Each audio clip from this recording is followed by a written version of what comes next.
ചെയ്തു കൂട്ടിയില്ല നല്ല മനസ്താപമുണ്ട് അവൾക്ക്. സ്വയം ശിക്ഷ ഏറ്റുവാങ്ങാനുള്ള ഒരു മാനസികാവസ്ഥയില്ല അവളിപ്പോ. അതുകൊണ്ടാണല്ലോ അവള് സ്വയം കുറ്റം സമ്മതിച്ചത്. ആ നിലയ്ക്ക് ഞാൻ ഒരിക്കലും നിർബന്ധിക്കില്ല.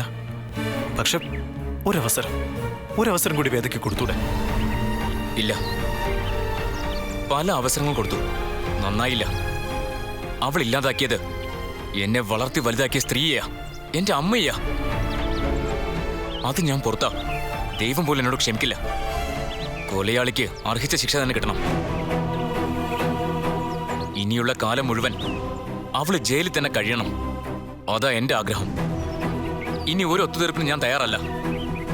അങ്ങനെ ഒരു ഒത്തുതീർപ്പ് ഉണ്ടാക്കിയാൽ അവള് കൊല്ലാൻ പോകുന്നത് എന്നെയായിരിക്കും. ആ മണ്ടത്തരം ചെയ്യാൻ ഞാൻ തയ്യാറല്ല. തെറ്റ് ഞങ്ങളുടെ ഭാഗത്തുമുണ്ട്. നിയന്ത്രിക്കേണ്ട സമയത്ത് നിയന്ത്രിച്ചില്ല. നിന്നോട് എനിക്കിപ്പോ ഒരു ദേഷ്യമില്ല. എന്റെ പെങ്ങള് കാരണം ഗിരിയുടെ ജീവിതം തകർന്നു. അവൾക്ക് വേണ്ടി ഞാൻ മാപ്പ് ചോദിക്കുന്നു. അതല്ലേ എനിക്കിപ്പോ ചെയ്യാൻ പറ്റൂ. നീ എന്നോട് ക്ഷമിക്കണം. ക്ഷമിച്ചെന്ന് എനിക്ക് വേണമെങ്കിൽ നിന്നോട് പറയാം. പക്ഷെ അതൊരിക്കലും സത്യമായിരിക്കില്ല. ക്ഷമിക്കാൻ പറ്റുന്ന തെറ്റല്ല നിന്റെ പെങ്ങള് ചെയ്തത്. ഒരിക്കലും ഞാനത് ക്ഷമിക്കുകയില്ല. ഈ പെറ്റീഷൻ എത്രയും വേഗം എനിക്ക് മടക്കി കിട്ടിയാൽ മാത്രം മതി. ബാക്കിയെല്ലാം വക്കീൽ നോക്കിക്കോളൂ. സാധാരണ 6 മാസം കഴിഞ്ഞ് കോടതി ഇത്തരം പരാതികൾ പരിഗണിക്കും.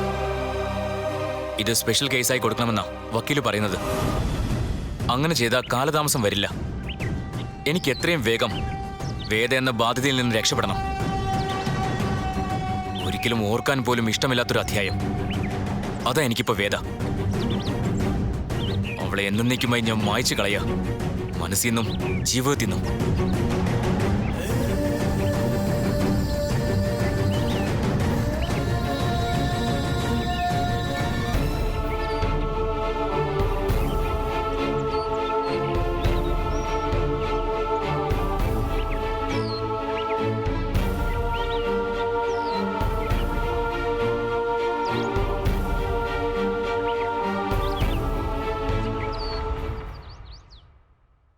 ഇറങ്ങിപ്പോയ ഞാൻ എന്ത് ധൈര്യത്തിലാ തിരിച്ചു വന്നതെന്ന് വലിച്ചിന് തോന്നുന്നുണ്ടാവും.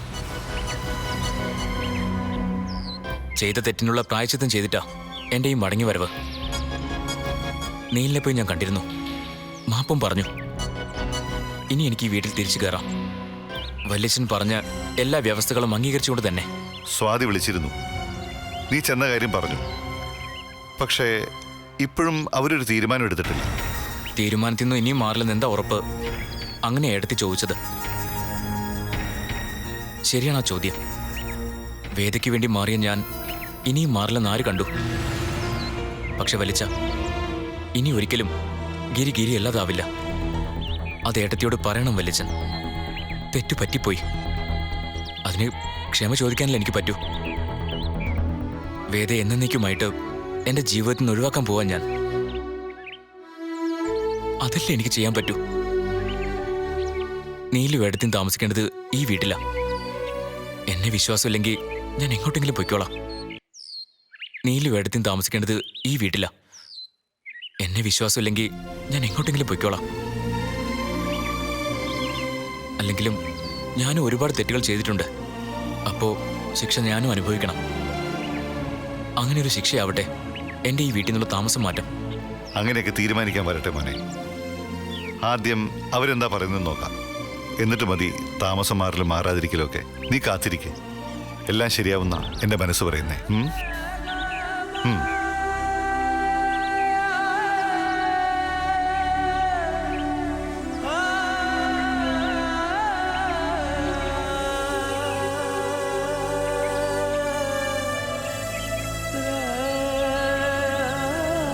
എന്താ നീൽ, ദേ ഇതാ അന്നെ രക്ഷിച്ച രൂപം.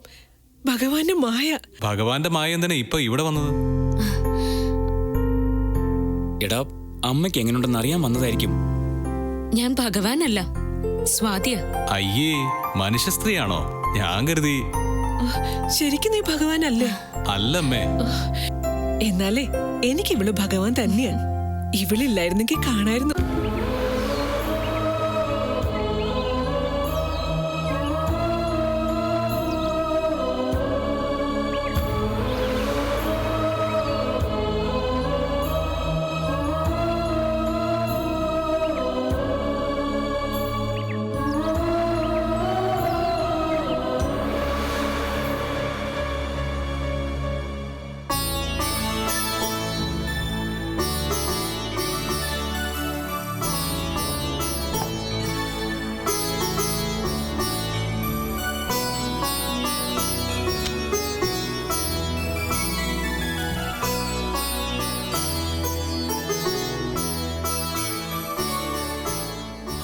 വേദയെ ഗിരി ഡിവോഴ്സ് ചെയ്യാൻ തീരുമാനിച്ചു.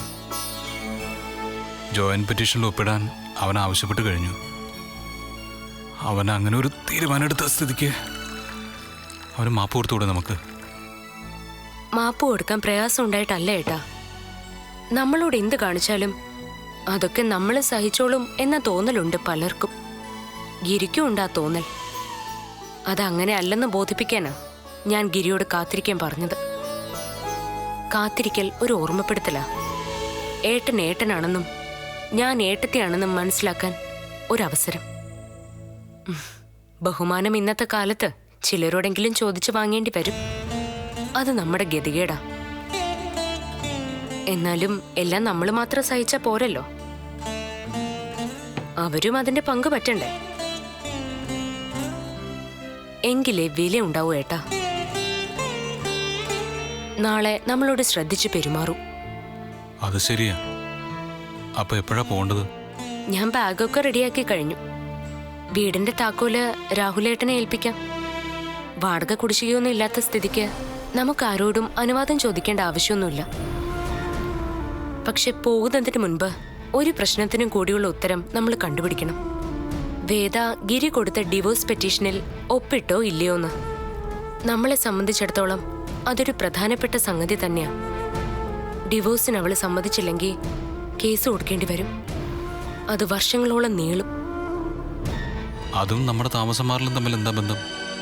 ഞാൻ വക്കീലിനെ പോയി കണ്ടിരുന്നല്ലോ ഏട്ടാ. അദ്ദേഹം ഓരോ സാധ്യതകളെയും കുറിച്ച് പറഞ്ഞത്. കൊലപാതക കേസാണെങ്കിലും കുറച്ചു കഴിഞ്ഞാൽ ജാമ്യം കിട്ടും എന്ന് വെച്ചാ വേദ പുറത്തു വരുമെന്നർത്ഥം. പുറത്തിറങ്ങിയ അവളുടെ മുമ്പിൽ 2 വഴികളായിരിക്കും ഉണ്ടാവുക. ഒന്ന് സ്വന്തം വീട്ടിലേക്ക് പോവുക, 2 ഗിരിയുടെ വീട്ടിലേക്ക് വരിക. സാങ്കേതികമായി ആ വീട് ഇപ്പോഴും അവളുടെ പേരിലാ. ഇനി അങ്ങനെ അല്ലെങ്കിലും ഭർത്താവിന്റെ വീടെന്ന നിലയ്ക്ക് അവൾക്ക് ആ വീട്ടിൽ കയറി താമസിക്കാം.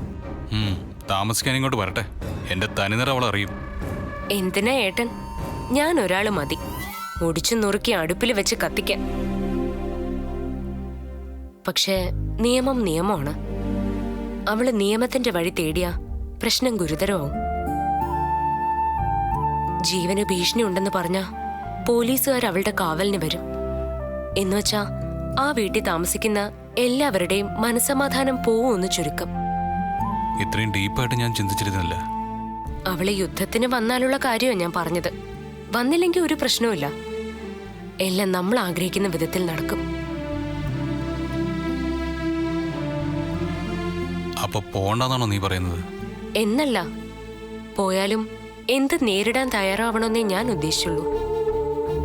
ഞാൻ അങ്ങനെ ഒരു മാനസികാവസ്ഥയിലാണെന്ന് ഏട്ടൻ അറിയാലോ. ഏട്ടനും മനസ്സിനെ എന്ത് നേരിടാൻ പാകത്തിൽ ഒരുക്കി വെക്കണം. അതപ്പോഴല്ലേ? അപ്പം നോക്കാം. എന്നാ റെഡിയാവാം.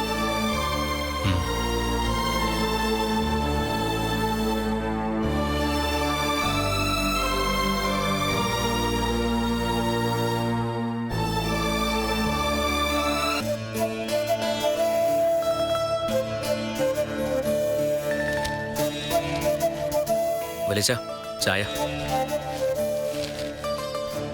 വിശ്വസിച്ച് കുടിക്കാലോ അല്ലേടാ? വലിച്ച ദയവ് ഇതെന്നെ കളിയാക്കരുത്. ഞാൻ വേദയല്ല. ഞാനൊരു തമാശ പറഞ്ഞല്ലടാ, വിട്ടുകളാ.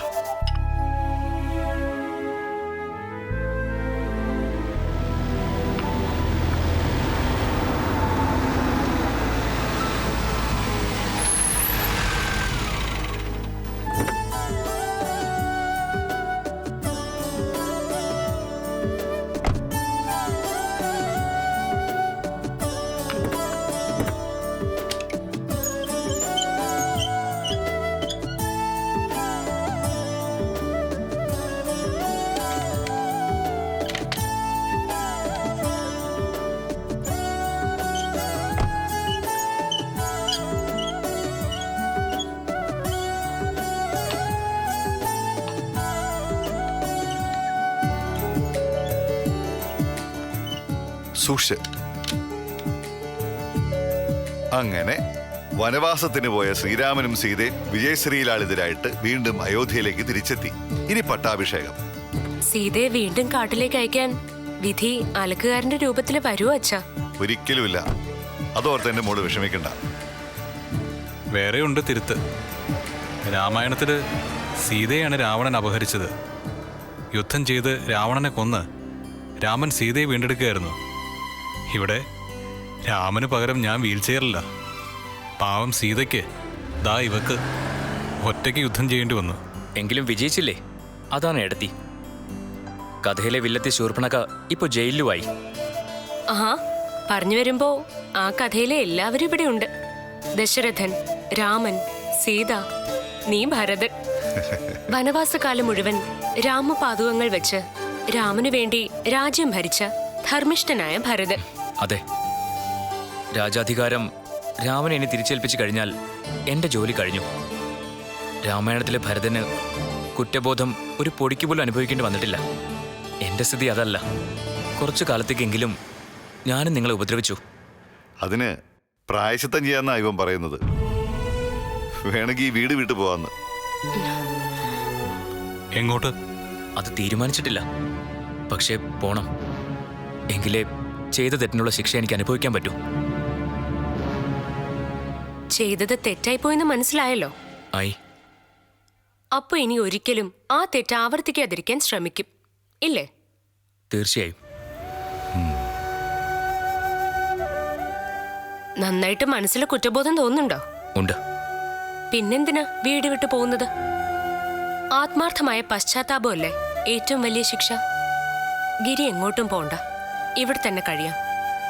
ഞങ്ങൾ താമസിച്ചിരുന്ന വീട്ടിൽ വന്നപ്പോ ഗിരി പറഞ്ഞില്ലേ, പഴയതുപോലെ സന്തോഷത്തോടെ എല്ലാവർക്കും ഇവിടെ കഴിയാന്ന്. സന്തോഷം വരികയോ വരാതിരിക്കുകയോ ചെയ്യട്ടെ, അത് നമുക്ക് വിധിക്ക് വിടാം. പക്ഷേ ഞങ്ങൾ ഈ വീട്ടിൽ തിരിച്ചെത്തുമ്പോ ഗിരി ഇവിടെ ഇല്ലാതിരിക്കുന്നത് ഏറ്റവും വലിയ കുറവാ. അങ്ങനെ ഒരു ശൂന്യത ഉണ്ടാക്കാൻ ഞങ്ങൾക്കാർക്കും താല്പര്യമില്ല. ഗിരി വേണം, എന്നാലേ ഈ വീടൊരു വീടാകൂ.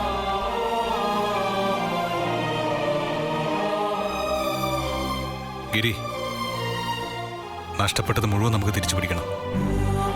നമുക്കിടയിൽ പോയെന്ന് വിചാരിക്കുന്ന ആ പഴയ സ്നേഹവും വിശ്വാസവും സന്തോഷവും ഒക്കെ തിരിച്ചു വരണം. ഇനി ഈ വീട്ടിൽ ആരും ദുഃഖിക്കാൻ ഇടവരരുത്.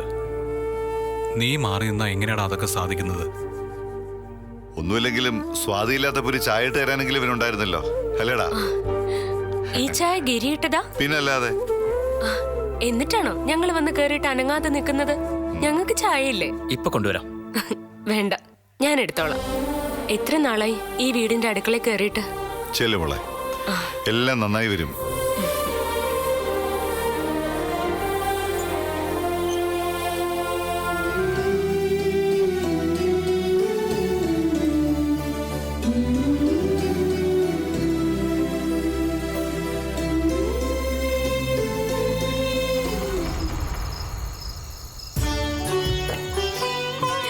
അങ്ങനെ ഒരു ചെറിയ ഇടവേളയ്ക്ക് ശേഷം നമ്മൾ നമ്മുടെ വീട്ടിൽ തിരിച്ചെത്തി.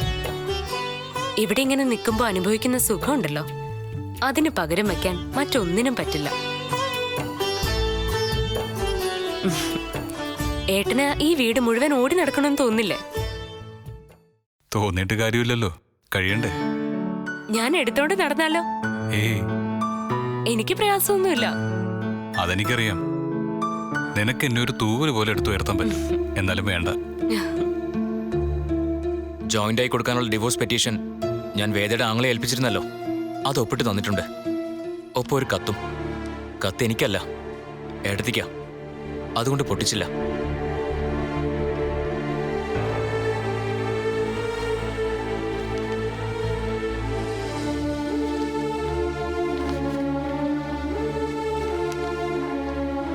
പ്രിയപ്പെട്ട സ്വാതിക്ക്, ഒട്ടും വെളിച്ചമില്ലാത്ത ജയിൽ മുറിക്കുള്ളിലിരുന്നാണ് ഞാൻ ഈ കത്തെഴുതുന്നത്. ഡോക്ടറെയും കള്ളനെയും പിടിച്ച് നീ സിഐയുടെ മുമ്പിൽ ഹാജരാക്കി എന്നറിഞ്ഞപ്പോൾ തന്നെ എൻ്റെ വീഴ്ച തീരുമാനിക്കപ്പെട്ട് കഴിഞ്ഞിരുന്നു. സിഐ ശ്യാമള എന്നെ ഒരുപാട് മർദ്ദിച്ചു. എല്ലാം ഞാൻ ഏറ്റുവാങ്ങി. ഓരോ അടി കൊള്ളുമ്പോഴും എൻ്റെ മനസ്സിൽ തെളിഞ്ഞ മുഖം നിന്റേതായിരുന്നു. എനിക്കും നീലിനുമിടയിൽ എന്ന് മുതലാണോ നീ പ്രത്യക്ഷപ്പെടാൻ തുടങ്ങിയത്, അന്ന് മുതലാണ് ഞാനല്ലാതായി മാറാൻ തുടങ്ങിയത്. എൻ്റെ സ്വപ്നങ്ങൾ മുഴുവൻ നീ സ്വന്തമാക്കി. നീ നീലിൻ്റെ ഭാര്യയായി. പഴങ്കഥ പറയുന്നത് എന്തിനാണെന്ന് നീ ഇപ്പം ചിന്തിക്കുന്നുണ്ടാവും. എൻ്റെ ഒരു മനസ്സമാധാനത്തിനും കൂടി വേണ്ടിയാണല്ലോ ഞാൻ ഈ കത്തെഴുതുന്നത്. ഇനി പ്രസക്തമായ ഭാഗത്തേക്ക് വരാം. ഞാനൊരു വലിയ പരാജയമായിരുന്നു. എന്നുവെച്ചാൽ വലിയ തെറ്റ്. ഒരു തെറ്റിനെ മറ്റൊരു തെറ്റുകൊണ്ട് തിരുത്താനോ നശിപ്പിക്കാനോ കഴിയില്ല. എന്തുകൊണ്ടോ ആ സത്യം അറിയാമായിരുന്നിട്ടും ഞാനതെൻ്റെ ജീവിതത്തിൽ പാലിച്ചിട്ടില്ല. എല്ലാം പിടിച്ചെടുക്കാൻ നോക്കിയ ഞാനിപ്പോൾ തടവറയിലെത്തി. എനിക്കതിലൊരു കുറ്റബോധവുമില്ല. മറിച്ച് ഇപ്പം തോന്നുന്നത് സമാധാനമാണ്. മജിസ്ട്രേറ്റിന്റെ മുമ്പിൽ കുറ്റങ്ങളെല്ലാം ഞാൻ സമ്മതിച്ച വിവരം നീ അറിഞ്ഞു കാണും. ഞാൻ എന്നെ തന്നെ ശിക്ഷിക്കാൻ പോവാണ്. ഇതുവരെ ചെയ്തു കൂട്ടിയതിന് മുഴുവൻ ഞാൻ അനുഭവിക്കണം. കള്ളവിൽപത്രം എഴുതി സ്വത്ത് തട്ടിയെടുക്കാൻ ശ്രമിച്ചു എന്നൊരു കുറ്റം കൂടി ഇപ്പം എൻ്റെ മേൽ ചാർത്തിയിട്ടുണ്ട്. എല്ലാം കൃത്രിമമായിട്ടുണ്ടാക്കിയതാണെന്ന് സമ്മതിച്ച് നിന്റെ വക്കീലിന് ഞാനൊരു സത്യവാങ്മൂലം അയച്ചിട്ടുണ്ട്. അത് കോടതിയിൽ കൊടുത്താൽ സ്വത്ത് മുഴുവൻ നിനക്ക് തിരിച്ചു കിട്ടും. ഗിരിയെ ഞാൻ സ്വതന്ത്രനാക്കുന്നു. പാവം ഗിരി. എൻ്റെ പക കാരണം ഗിരിയുടെ ജീവിതവും തകർന്നു. ഗിരി ഒരിക്കലും ജീവിതത്തിൽ ഒറ്റയ്ക്കാവരുത്. ഗിരിക്ക് ചേർന്ന ഒരു പെണ്ണിനെ നീ കണ്ടെത്തണം. എല്ലാവരും സമാധാനത്തോടെ സന്തോഷത്തോടെയും ജീവിക്കണം. അതാണ് എൻ്റെ ഇപ്പോഴത്തെ ഏറ്റവും വലിയ ആഗ്രഹം. എല്ലാത്തിനും മാപ്പ്. ഇനിയൊരു കൂടിക്കാഴ്ച ഉണ്ടാവില്ല.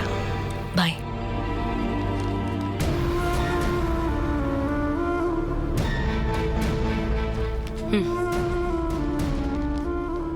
ഇപ്പോഴെങ്കിലും അവക്കെല്ലാം മനസ്സിലായല്ലോ. മഹാഭാഗ്യം. ചെയ്യേണ്ടതെല്ലാം ചെയ്തു വെച്ചിട്ട് മാപ്പ് പറഞ്ഞിട്ട് എന്താ കാര്യം? എനിക്ക് അവളോട് ഇപ്പോഴും തോന്നുന്നത് പുച്ഛമാണ്. നിയമം മാപ്പ് കൊടുത്താലും ഞാൻ അവൾക്ക് ഒരിക്കലും മാപ്പ് കൊടുക്കില്ല. അത്രയ്ക്ക് അവൾ എന്നെ ദ്രോഹിച്ചിട്ടുണ്ട്. എന്നെ മാത്രമല്ല, എല്ലാവരെയും.